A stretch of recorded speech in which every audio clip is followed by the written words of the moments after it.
1366년 한니마가 과주에서 강을 건너던 중 갑자기 배가 침몰하여 익사하는 일이 벌어졌습니다. 그리고 이 일을 지시한 인물은 바로 주원장이었습니다. 주원장은 진우량이란 위협적인 세력도 없어졌고 이미 한족의 1인자가 됐기 때문에 주원장에게 한니마는 더 이상 이용 가치가 없었습니다.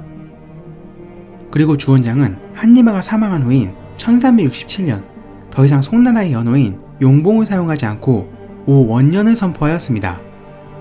그리고 이제 주원장의 다음 목표는 바로 장사성이었습니다. 1353년에 고호송을 수도로 하여 주나라를 공격한 장사성은 1356년 평강, 호주, 송강, 상주 등 여러 지역을 연이어 점령한 뒤 지금의 강소성 북부 지역을 다스렸습니다. 그 후 장사성은 평강을 융평부라고 개칭한 뒤 주나라의 수도를 고호성에서 융평부로 옮겼습니다.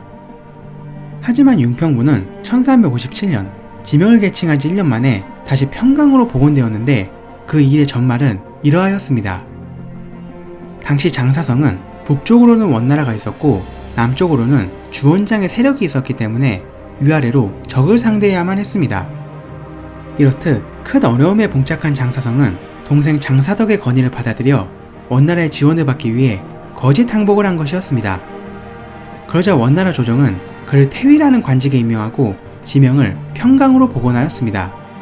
이렇듯 장사성이 강소성 일대에서 세력을 확장하고 있을 무렵 주원장은 평강에서 비교적 가까운 응천부에 주둔하고 있었기 때문에 두 사람 간의 세력 충돌은 불가피한 상황이었습니다.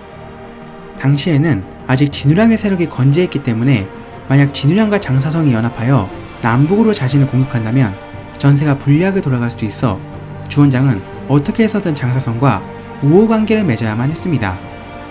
그리하여 주원장은 양언을 장사성에게 보내어 자신의 뜻을 전하였습니다.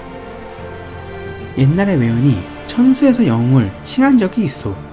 오늘날 조카께서도 고소에서 왕을 칭하여 형세가 동등하니 저는 조카를 위해 대단히 기쁘게 생각합니다. 이웃나라와 선린의 우호를 쌓고 각자 관할 지역을 잘 지키는 일은 옛날 사람들이 숭상한 미덕입니다. 이는 또한 제가 마음속으로 무척 우러러보는 일이기도 합니다. 앞으로 우리가 서로의 사신을 파견하여 참원에 미혹되지 않고 변경해서 분쟁이 일어나지 않기를 삼가 바랍니다. 이는 쉽게 말해 당신의 세력을 인정하겠으니 서로 싸우지 말고 잘 지내자는 얘기였습니다. 하지만 장사성은 양언을 억류하였고 답신을 보내지 않았을 뿐만 아니라 오히려 자신의 수군을 주원장의 영역인 진강으로 보내어 공격했으나 대패하였습니다. 그리고 장사성의 속내를 파악한 주원장은 서달과 탕화에게 상주를 공격하게 하였고 장사성의 군대는 또다시 대패하였습니다. 그러자 장사성은 그제야 비로소 주원장에게 서찰을 보내어 화의를 청하였습니다. 장사성은 해마다 양식을 20만 석, 황금을 500냥, 백금을 300근을 주겠다고 하였습니다. 그러자 주원장은 양언을 석방하고 해마다 양식 50만 석을 보내면 화의에 응하겠다고 하였습니다. 하지만 장사성은 이를 거부하였고 1363년 9월 장사성은 다시 자신을 오왕이라 자칭하였습니다. 그리고 중국 역사에서는 주원장의 오와 장사성의 오를 구분하기 위해서 장사성의 오를 동오라고 하였습니다. 주원장에게 여러 차례 참패를 당한 장사성은 그 후 평강에서 형세를 관망하며 군사를 움직이지 않았습니다. 그 후 진우량의 세력을 평정한 주원장은 1366년 5월 장사성을 토벌하는 경문을 돌리고 난 뒤 직접 대군을 이끌고 와 평강성을 포위하였습니다.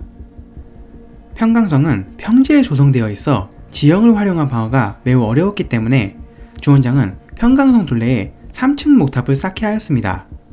그 후 주원장의 군사들이 3층 목탑 위에 국로와 화승총으로 성을 내려다보며 공격을 하자 장사성의 군대는 그야말로 속수무책이었습니다.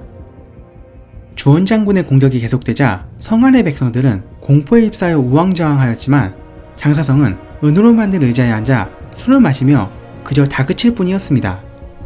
하지만 주원장은 무고한 백성들의 피해를 최대한 줄이고 싶었기 때문에 장사성의 항복을 받기 위하여 그에게 서찰을 보내 이렇게 말했습니다.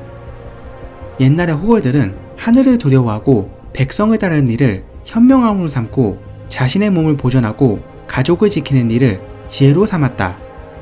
한나라 때 도용이나 송나라 때의 전숙이 바로 그런 인물이다. 스스로 자신을 망쳐서 천하의 웃음거리가 되는 일이 없도록 너는 심사숙고해야 할 것이다.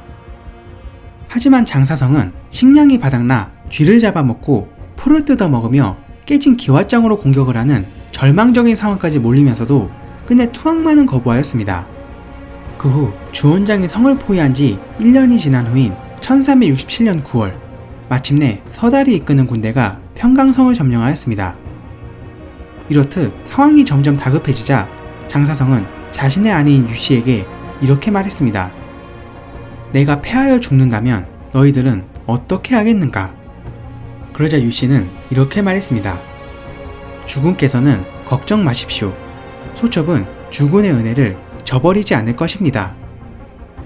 이 말을 끝으로 유씨는 제운루라는 곳 아래에 땔감을 잔뜩 쌓은 뒤 성이 파괴되어 적군이 들이닥치자 장사성의 첩들을 모두 제운루에 몰아놓고 양자 장진보에게 불을 지르게 하였습니다.